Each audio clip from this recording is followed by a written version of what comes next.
Hello everyone, I'm Wendall Jones and welcome to this edition of The Platform. On this program, we examine the national issues of the Bahamas. Hurricane Matthew has been ferocious throughout the Bahamas and it impacted negatively the northwest and central Bahamas. And there are many Bahamians who continue the mop-up operations in New Providence, but we have forgotten the extent of the damage in North Andros as well as Grand Bahama. Here in the southwestern portion of New Providence, it did some tremendous damage, and it left a whole lot of residents reeling. And one of the residents in the southwestern portion of New Providence who had a tremendous amount of damage is fashion mogul Peter Nygard. Mr. Nygard has a multi-million-dollar property at the end of Lyford Key. And there are many people who have accused him of dredging, doing all sorts of things. But here is an investor in the Bahamas who is seeking to retain his property and clean it up after Hurricane Matthew. He has sent us a whole lot of videos on the extent of the damage. And I thought we should invite him here since he is in the Bahamas, spent a portion of the hurricane here. I believe he was here during the hurricane.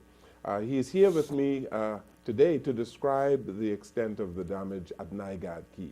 Peter Nygard, it's good to have you here as always. Nice to be back again. Yes, and but this time you came back to a whole lot of work. Oh yes, it was devastating. It was heartbreaking, as it is for all of us who take this natural act of God, I guess, full force. I was unfortunately the person who took it the worst here in New Providence. This hurricane went through between us, New Providence, and Andros, and the eye, and we got one edge of the eye. The bad edge of the eye is where the most devastating winds occur. And you were here when the hurricane attacked us. I was here.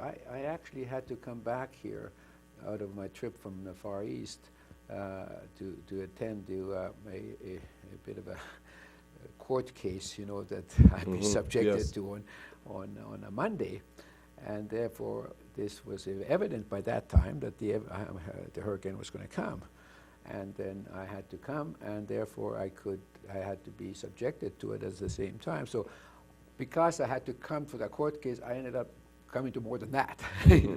And it took about a week to 10 days out of my whole life, very, very tragic 10 days of it.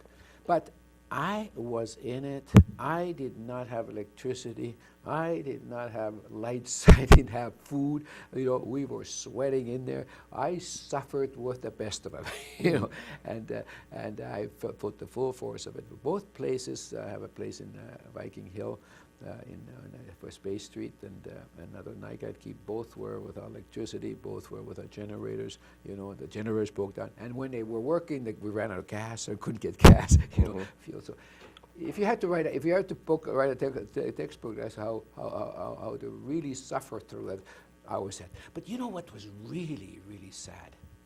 That when we just mopped up and crawled out of our hole over there and finally started to recover and get some life, then a person like Fred Smith would start putting bad PR into the newspapers as if I shouldn't clean up, as if I shouldn't survive. I had 50 people hired there to come and recover off the whole place. We had to recover. Our whole beach was blown away into our marina, was blown away in the side of our buildings. It was probably 8 feet high on the side of the building. It was just raw, just full of seaweeds on the side of it. Besides that, we had 20, 30, 40 trees broken down there in the marina, everywhere else. It was devastating. I'd never seen such a mess in my life. And we had people coming in there now, and hired extra people to come and clean it up. And because of this cleanup, Fred Smith puts this bad PR in the newspaper as if I'm breaking the law. As if I'm breaking the law to survive. I'm breaking the law to clean up and restore my property, which quite raised almost my obligation. And I think it was a very dangerous place as well. You know. Yeah, let's put it in perspective, because he had accused you of dredging illegally. Yeah.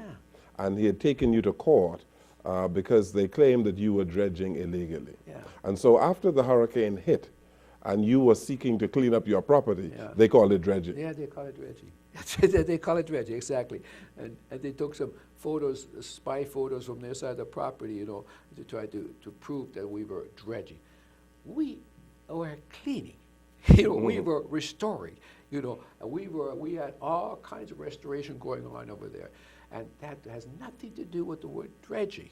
I would like for our producer to start running some of these videos so that you can describe exactly what the situation is. I saw them beforehand, and here is a portion of your property. Yeah, what greenery I had left is showing over there, and so it's just walking through to the tennis court right now. And I must tell you, these shots that I'm looking at right now are days after the storm, so they don't represent the very accurate part of. See, that tennis court, for example, was full of sand. Right. You know, we just got a little bit of sand left as we're moving it out there.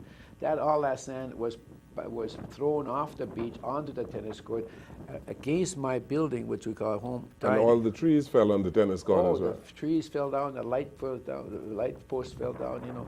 So it was pretty well 50% damaged, maybe more than that. I think we took maybe about 60% hit on it, you know, in terms of what it was to what we had now, you know. And it was the most beautiful place in the world. And as you can see, it's hardly the most beautiful place in the world right now. You know. So there you're going to see a little bit of the beach right there, you know, with all that seaweeds, you know. The seaweed covered your entire property. Seaweed was up to 3-4 feet thick on the property. We had to clean the seaweed out of the marina. You know, was that dredging? I was cleaning seaweed out of there. So a marina, it was covered that thick, and then of course it would have started falling to the bottom of the marina. Yeah, there's some more. Now here we already have been cleaning a lot. Part of the seaweed, you can see some of the seaweed left over there, you know, in these videos already. So the hurricane had blown a tremendous amount of sand, not only onto the tennis court, but to your doors as well.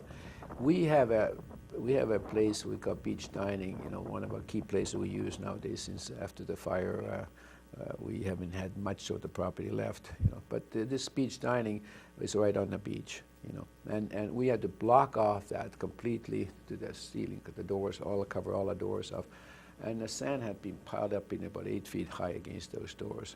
The sand had been brought all the way back to we have a wall there for a swimming pool being brought up. It had moved all the way from the beach onto all that beach dining, and it was about 2-3 feet thick all over the place as well, lining up there. And then it took us 2 days to dig ourselves out. You know? Now, we dug ourselves out, put it on the beach, and then had a big front-end loader come in and start moving it back, and start moving it back to where it was blown off from before at the far end, where we had permission to pile it. There was about 10-foot high pile at the far western tip. It had taken all that sand and brought it all the way into our marina. Now we want to restore it back to what the government wanted us to do, is to put it back over there. Now we're illegal. You know, and I face for more presumably contempt of court.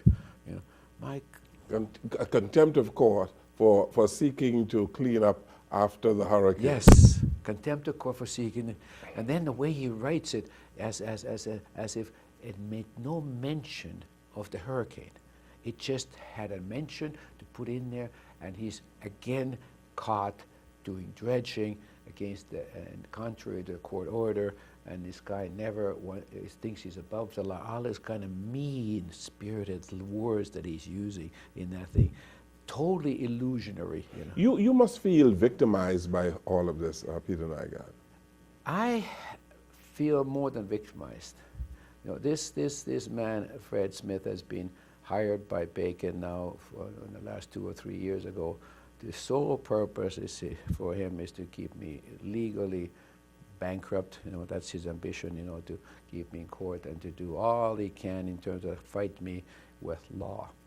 And he's also hired Fred Smith, who is the head of Save the Bays, you know, that institution, and also hired them then to win the election, you know, to create havoc, you know, not only with me but also with the government, existing government, and so he's a very evil gun for hire man in the first place. So yes, I feel victimized and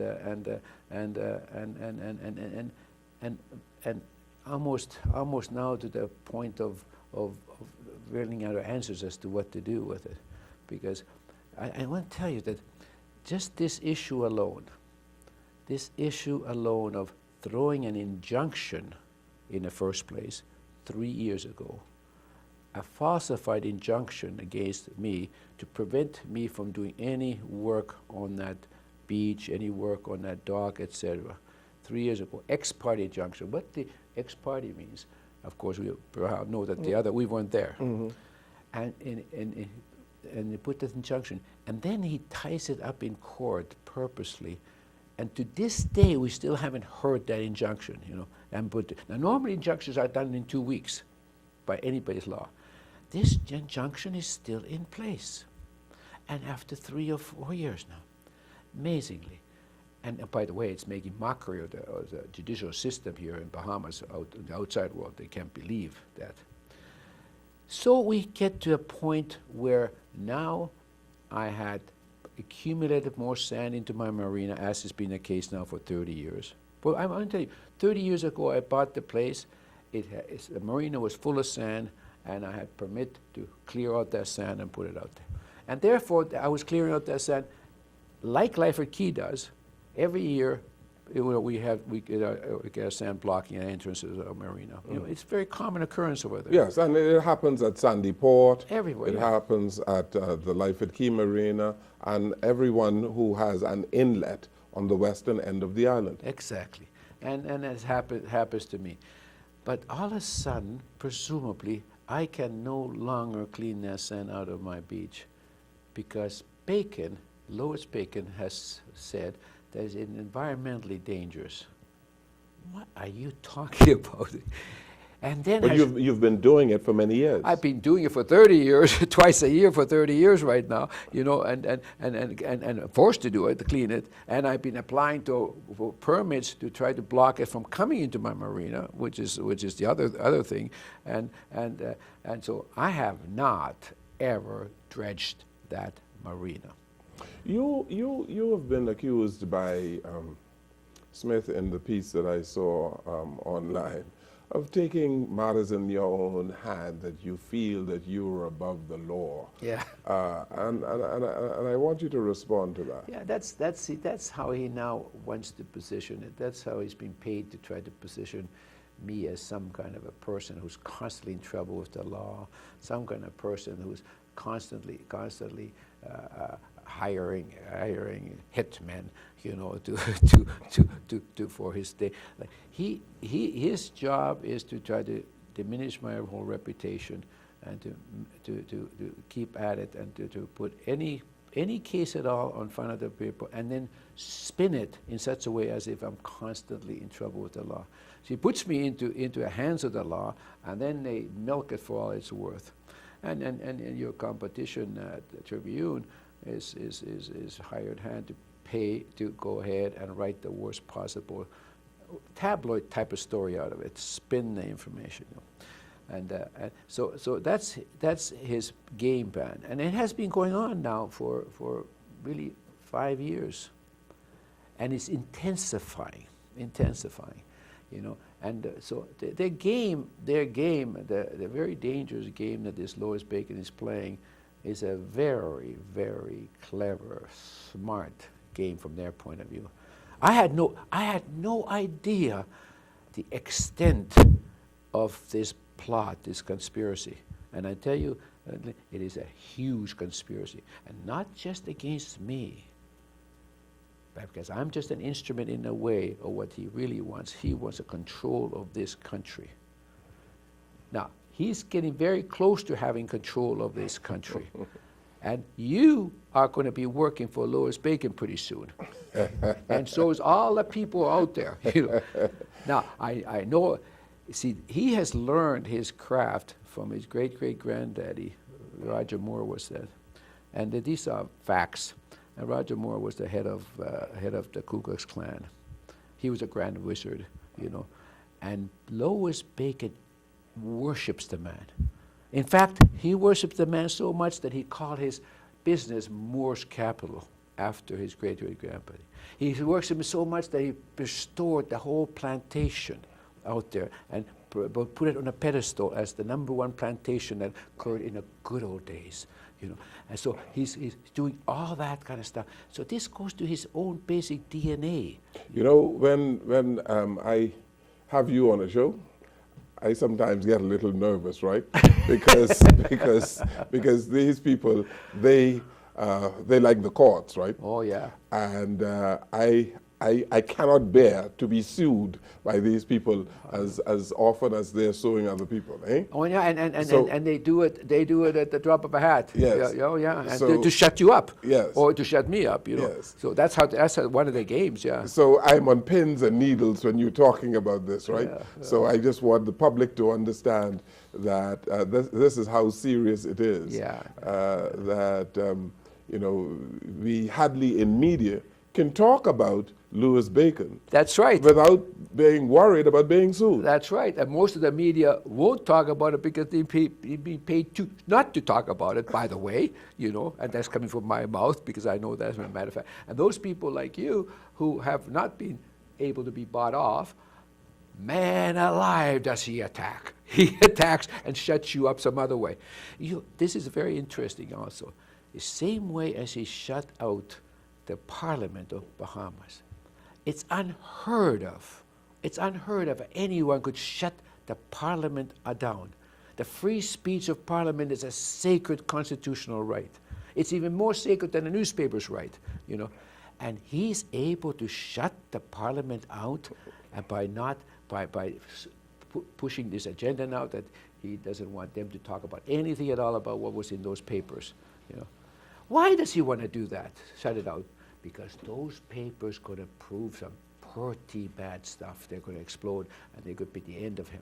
Now we know in the United States, what those papers are saying, you know, yeah. and they are enough in there to be the end of the man, you know. Okay, let's take a break here on our program. Peter Nygard is here ostensibly to talk about the damage that was caused at his property at Lyford Key as a result of Hurricane Matthew. And as you saw in some of the video there, quite extensive damage. And we want to show some more of that. But he has been almost precluded in cleaning up his place because of litigation. And not only litigation, but Fred Smith has accused him of seeking to dredge again. And Nygard, as you heard him say, it's not dredging at all, but simply cleaning up his place after Hurricane Matthew. We take this break, we'll come right back.